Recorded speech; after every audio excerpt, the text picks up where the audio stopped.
Bangkok isn't just shiny malls and rooftop bars. Today, I'm taking you on foot through Bang Lamphu, one of the city's most historic and colorful neighborhoods along the Chao Phraya River. Think crumbling forts, hidden mosques, and yes, even the backpacker chaos of Khao San Road. Let's walk. We start by the river at Santi Prakan Park. It's a small green escape right at the water's edge. Here, Phra Sumen Fort rises wide and angular, once part of Bangkok's old defences. Locals come here in the evenings for picnics, tai chi, and to watch the sun sink behind the Rama VIII bridge. When the golden cables glow against the twilight sky and the river breeze cools you down, it's one of those moments where Bangkok feels almost gentle.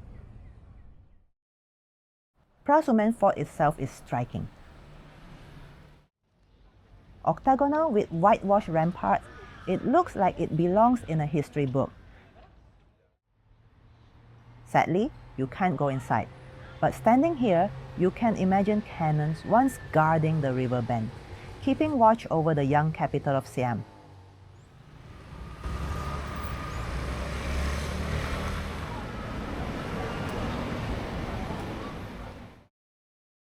A few blocks in, I dug into Wat Sangwet Witsayaram, also called Wat Samchin. Legend says 3 Chinese patrons built it, and you can still see the mix of Thai and Chinese details on its design. It's quiet here. Incense hangs in the air, dogs nap in the shade, and monks sweep fallen leaves in the courtyard. Not the grandest temple, but there's something calming in its simplicity.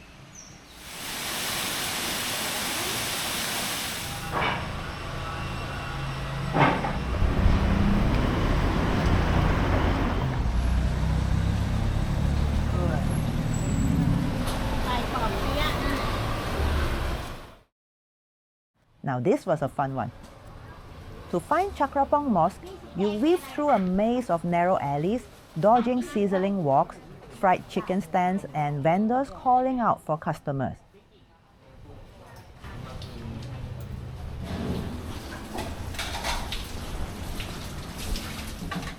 Hidden among it all is this modest mosque, once wooden, now concrete. It's home to descendants of Muslims from Patani, famous for their goldsmith trade. You feel like you've stumbled into a secret part of the neighborhood, and that's the magic of Bang Lamphu.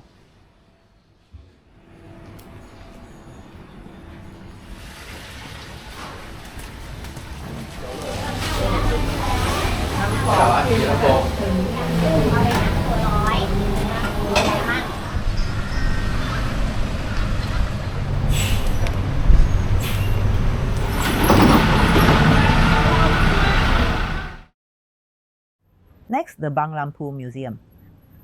This 2-story Bauhaus-style building has been many things: an official's home, a print shop, even a school.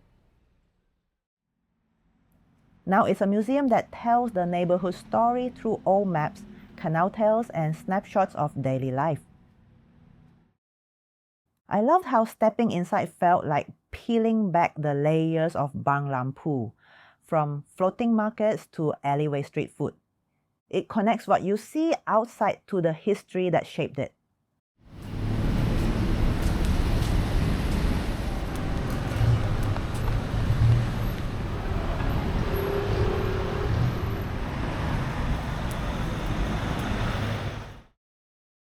Now here's the showstopper, Wat Bowonniwetwiharn. This is a sprawling royal temple complex, full of golden stupas, ornate halls, and murals painted in Western style. Some halls are marble-clad, others decorated with delicate Chinese motifs. I wandered for ages, admiring gilded doors, reclining Buddhas, and the huge golden stupa glittering in the sun. Honestly, it's one of the most beautiful temples I've visited in Thailand. The only pity is that there's hardly any English signage, so half the time I wasn't sure what I was looking at. A guided tour here would have been worth it.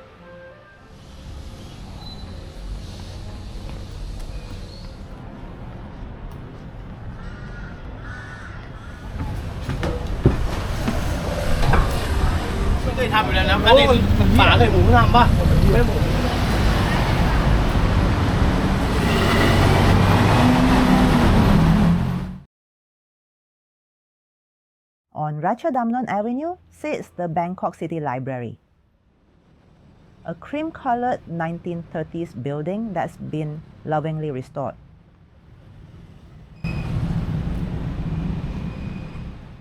Inside is airy and modern, with floors of books, reading nooks, even a children's section.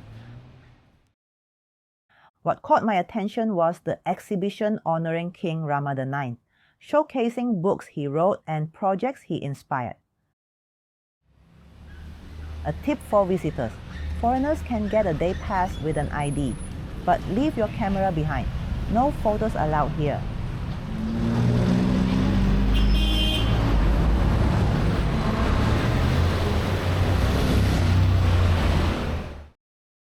And then, Khao San Road.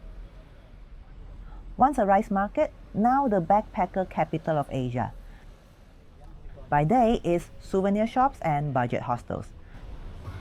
By night, it turns into a neon carnival of music, street food, and bars that never seem to close. Honestly, I found it overwhelming. Too loud, too crowded, too pushy with vendors. If you're after nightlife, sure, this is your place. But if you're like me and prefer culture and a bit of peace, I'd say head to nearby Rambutri Road or Phra Artit instead. Our last stop is Wat Chanasongkhram. It dates back to the Mon community who settled here in the Thonburi era. Later, it was renamed to commemorate victories against Burmese armies. Inside, there are 16 Buddha images meant to ward off evil spirits. The ordination hall is filled with murals of deities and the Buddha's life, while outside you will find antique relics from royal funerals. It's an important temple, but after the splendor of Wat Bowonniwet, it felt a little subdued. Still, it closes the loop on Bang Lamphu's mix of faith and traditions. And that's my Bang Lamphu walk. What I love about this neighborhood is how layered it is. You've got forts from the 18th century, temples tied to royal history, mosques tucked in alleys, and the wild energy of Khao San all within walking distance. Bang Lamphu is a place where you can sip coffee on Phra Artit Road, listen to monks chanting at dawn, and get lost in history, all in a single afternoon. For me, it's a reminder that Bangkok is at its best when you step off the main road, wander into side streets, and let the city surprise you.